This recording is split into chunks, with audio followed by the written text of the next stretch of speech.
इस पूरी पारी की बड़ी हाईलाइट रही है बाबर आजम की हाफ सेंचुरी और अकील हुसैन की तरफ से ली गई हैट्रिक, जो कि इस सीजन की पहली हैट्रिक है पीएसएल में। अकील हुसैन ने वो हैट्रिक जरूर ली, लेकिन एक समय पर लग रहा था प्रियांशु की मिडिल ऑर्डर को पूरी तरह से तोड़ मोड़ कर अस्त व्यस्त करके रख देंगे अकील हुसैन, क्योंकि उसके बाद शायद वापसी ना हो पाए। बिकॉज जब हैट्रिक हुई तब स्कोर तकरीबन 157 का था, लेकिन उसी के बाद बिना कोई विकेट गवाए 196 के ऊपर समाप्ति कर दी है। आखिरी 5 ओवर्स में कुल मिला के 40 रन आए, 3 विकेटें गिरी हैं, लेकिन सबसे बेहतरीन जो फेज रहा था वो पहले 15 ओवर्स का वहां रहा था, जहां तकरीबन 156 रन बनाए थे आपके लिए क्वेटा ग्लैडिएटर्स के सामने पेशावर ज़ल्मी ने बल्लेबाजी करते हुए। पेशावर ज़ल्मी की बैटिंग की बात की जाए, बहुत एब्सोल्यूट बहुत स्टैंडर्ड परफॉर्मेंसेस रही।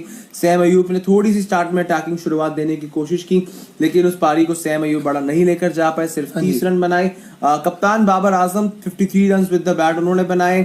अब टीकेसी का बल्ला आखिरकार आज चला है, उन्होंने बना दी 19 गेंदों के अंदर 33 रन, लेकिन वहीं से उसके बाद हैट्रिक का कारवां शुरू हुआ। सबसे पहले आपके लिए आमिर जमाल का विकेट आता है, ल्यूकूड का वहां पर विकेट आता है, मेहरान भी पहली गेंद पर आउट हो गए, जहां पर अकील हुसैन को मिलती है हैट्रिक। और आपके लिए एक बड़ा क्रेडिट देना होगा कहना कि रोमन पोवेल को, जिन्होंने 25 गेंदों के अंदर 28 रन बनाए थे रोमन पोवेल ने, और वो अंत तक नाबाद हमें होते हुए नजर आए। But yes, at the end तारीफ करनी होगी रोमन पोवेल की, क्योंकि उन्हीं के बेहतरीन और ज्यादा कंट्रीब्यूशन के चलते पेशावर ज़ल्मी की टीम जो है वो 196 के स्कोर पर पहुंच पाई।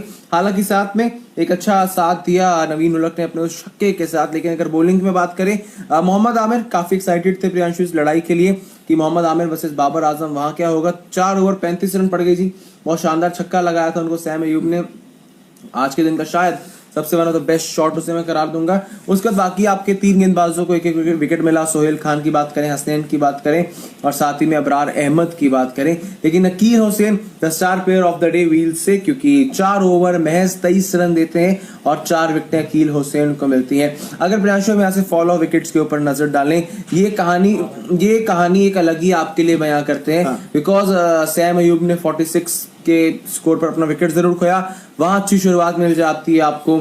उसके बाद अगर हम देखें तो 99 for 2 आप कन्वर्जन काफी सही, विकेट गिरने का कुछ फर्क उसमें दिखा नहीं। 9 ओवर के अंदर 100 रन आपके पूरे हो गए और 13वें ओवर तक जाते जाते आप 136 के स्कोर पर पहुंचे।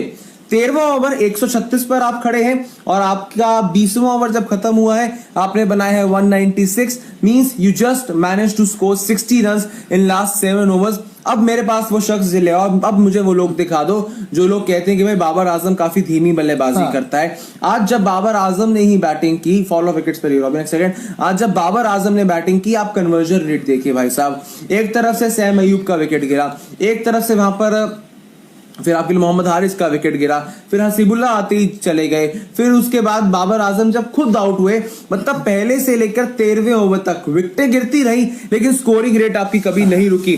चौथे ओवर में आपके 46 थे, 9वां ओवर शुरू होता है 96 वहां बन जाते हैं। फिर अगली विकेट चलिए उसकी सिर्फ 7 गेंदों के अंदर आई, तो उसे कुछ ज्यादा नहीं कहा जा सकता है। और उसके बाद आप देखिए 10वें ओवर के अंदर आपके 100 के स्कोर पर तीसरी विकेट आई, जबकि 13वें ओवर तक आप 136 पर पहुंच गए थे। मतलब 3 विकेट गिरने के बावजूद भी 136 पर अगर आप वहां पहुंचे तो 12 की स्ट्राइक रेट से आपने बैटिंग की तीसरे से चौथे ओवर के बीच, तीसरे से चौथी विकेट के बीच में कहीं ना कहीं। तो हाँ, अब आ गई रॉबिन बैटिंग कार्ड के ऊपर, जो बताता है कि बाबर आजम ने जो आज तेज अंदाज में बल्लेबाजी की, 176 का स्ट्राइक रेट, एक छक्का भी लगाया, 9 चौके लगाए बाबर आजम ने। कुल मिला के 30 बॉल से प्रयास हुए 30 गेंदे 53 रनों की पारी खेली, 30 बॉल्स 53 रन फुल स्क्रीन पर आ जाए। ये बाबर आजम ने परफॉर्मेंस अपनी तरफ से करके दिखाई।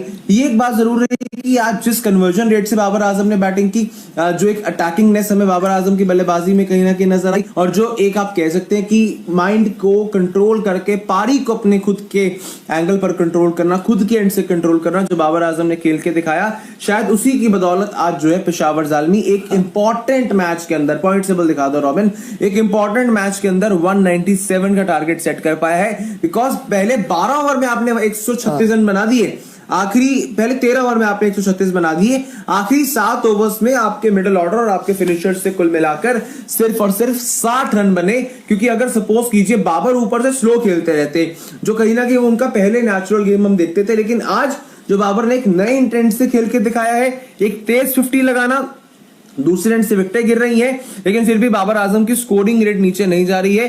This showed a very positive sign where और somewhere for the team of Peshawar ज़ालिमीन, जिसकी बदौलत आप एक डू और डाई मैच में ऐसी पोजीशन पर आ खड़े हुए हैं। बिकॉज अगर हम पॉइंट टेबल को अभी थोड़ी देर बाद देखेंगे, जैसे रेडियो को रोबिन दिखा देना, तो वो देखा जा सकता है कि अगर आज पेशावर कहीं ये मैच हार जाता, कहीं आपके स्कोर वहां पर कम रह जाते, तो भाई आपका काम खराब हो जाता।